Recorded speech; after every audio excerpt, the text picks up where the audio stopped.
जिंदगी किसी को किस मोड़ तक ला सकती है। एक दिन कविता अपने पति से कहती है, कौन है ये बच्ची, बताते क्यों नहीं, क्यों लेकर आए हो इसे यहाँ? कविता, ये मेरी बच्ची है। माँ पापा मेरी शादी शिवानी से करने के लिए मान नहीं रहे थे, लेकिन मैं उससे बहुत प्यार करता था। अब वो इस दुनिया में नहीं है, लेकिन सन्निका की जिम्मेदारी मेरी है। इसे मैं अपने पास ही रखूंगा। कविता ये देखकर सुनकर सन्न रह जाती है।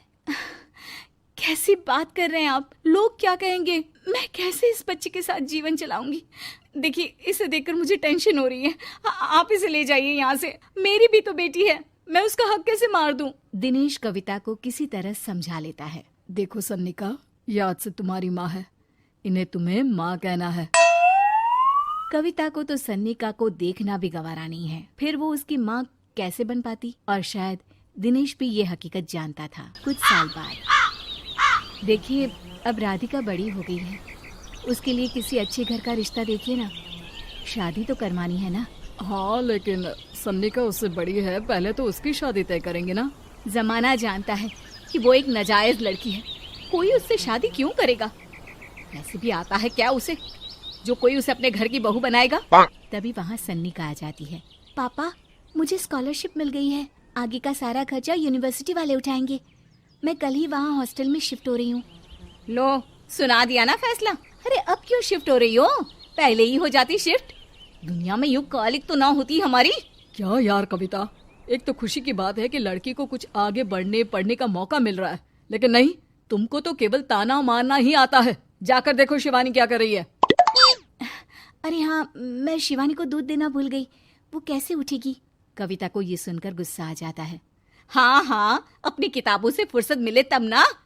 मेरी बेटी ना कुछ खाए ना कुछ पिए, यही तो चाहती हो तुम। सन्निका, जिसने कभी कविता से बात ही नहीं की थी, क्योंकि वो उसे हमेशा कोसती, वो वहां से बिना कुछ कहे निकल जाती है। खाना तो पूरा बन गया, अब जाकर आराम से पैकिंग करती हूँ, कल वक्त से निकल जाऊंगी। देखिए जी, वैसे तो ये लड़की मुझे एक आंख पसंद नहीं, अपने कमरे में पैकिंग कर रही है। अरे मुझसे तो कभी बात भी नहीं करती। आप साफ साफ बोल दीजिए उसे कि घर से जाएगी तो सारा काम कौन करेगा? उसकी माँ। माँ का नाम सुनकर सन्निका भी वहाँ आ जाती है। नहीं, वो कैसे करेंगी, वो तो मर गई है ना। उस मनहूस औरत को मेरे घर में याद करने की कोई जरूरत नहीं है, समझी? वैसे भी ना होते हुए भी तेरी शक्ल में लगता है कि वो हमारे बीच में ही है हमेशा से। तो ठीक है ना, जब जा रही हूँ तो क्यों प्रॉब्लम हो रही है आपको? सन्निका घर से निकल रही थी। कविता ना चाहते हुए भी सन्निका को रोक लेना चाहती थी, और वजह थी सिर्फ उसकी सोशल लाइफ का डिस्टर्ब हो जाना। किटी में कविता की सहेलियाँ कहती हैं, क्या बात है, तू परेशान सी लग रही है, सब ठीक तो है ना? क्या हुआ, उस सन्निका ने फिर कोई तमाशा किया क्या? अरे नहीं नहीं, चली गई, वो तो ऑक्सफोर्ड की कोई NGO है, उसकी स्कॉलरशिप मिली है। मेरा भाई बता रहा था कि उसका तो फ्यूचर ब्राइट है। अरे चल ना, तुझे क्या, तेरा तो पीछा छूटा उससे। अरे कैसे क्या नहीं, घर का सारा काम करती थी। इसकी छोटी बेटी को भी तो उसी ने संभाला था, याद है? उसकी छोटी बेटी का जो केस हुआ था, वो भी अपने सर ले लिया था। हाँ, तो बदले में सारा खर्चा भी तो हम लोग ही उठा रहे थे ना। और पता है, वो मुझसे बात भी नहीं करती, जैसे पता नहीं मैं ही उसके माँ के मरने के लिए जिम्मेदार हूँ।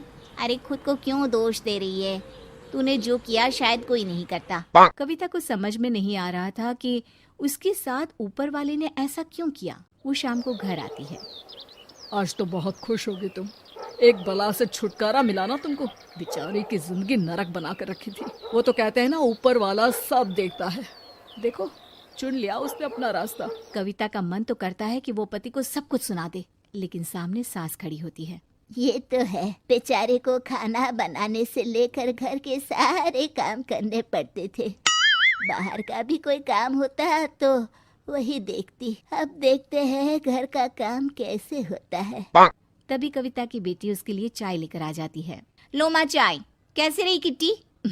अच्छी थी बेटा, खाने में कुछ बनाया है क्या? हाँ, सन्निका दीदी जैसी ही सब्जी बना दी है, आप रोटी बना लो। और हाँ, कल मैं चली जाऊंगी इलेक्ट्रिक बिल और राशन लाने के लिए। अच्छा, पैसे मैं दे दूंगी। सन्निका कार्ड दे गई है ना? हाँ माँ, एक कार्ड तो देकर गई है। अरे चोर नहीं थी वो, मेरे बेटे का ही खून है। पता नहीं कितना घमंड भरा है इसमें। अरे छोड़ो ना माँ, जिसको जो बनना था वो बन ही जाएगा। अच्छा माँ, कल चलना है उसके कॉलेज में, सभी पेरेंट्स को बुलाया गया है। अब कविता तो जाने से रही, तो हम ही साथ चलते हैं। हाँ बेटा, उस बिन माँ की बेटी का है ही कौन।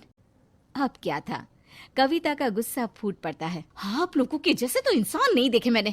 अरे मेरे सामने ही अपनी नाजायज बेटी को लाकर बिठा दिया। रोज मैं उसे देखती तो एहसास होता कि कैसे आपने मुझे इतना बड़ा धोखा दिया। जरा सोचिए तो, अगर ऐसा ही कुछ मैंने किया होता तो। अरे रहने दे, क्या नहीं किया तूने उसके बदले में। उस मासूम के साथ क्या क्या करती थी सब जानते हैं हम। अरे छोड़ो ना माँ, ये तो एक बात लेकर बैठ जाती है। चलो सोने चलते हैं। अगले दिन दिनेश और उसकी माँ सन्निका के कॉलेज में जाते हैं। कैसी हो बेटा? मेरा नाम रोशन करना। जरूर पापा। ये ले बेटा, पैसे रख ले। नहीं, वो कविता ने काट दिया है। अरे बेटा, वो माँ है तुम्हारी, उसका नाम क्यों लेती हो? अरे हटाओ भी, क्या ही क्या है उसने इसके लिए, क्यों माँ बोले। तभी वहाँ सन्निका की टीचर आ जाती है। सन्निका की माँ नहीं आई? जी नहीं, वो घर में बेटी है ना, सबका एक साथ आना तो मुमकिन नहीं था। तो उन्हें भेज देते, हम सभी उनसे मिलना चाहते हैं। मानना पड़ेगा, बहुत अच्छी तरह से पाला है उन्होंने अपनी बेटी को। क्या घर का काम, क्या बाहर का। कॉन्फिडेंस तो कूट कूट कर भरा है। पैसे रुपये के लिए भी इसे किसी का मुंह नहीं देखना पड़ता। स्कूली शिक्षा भी लाजवाब है।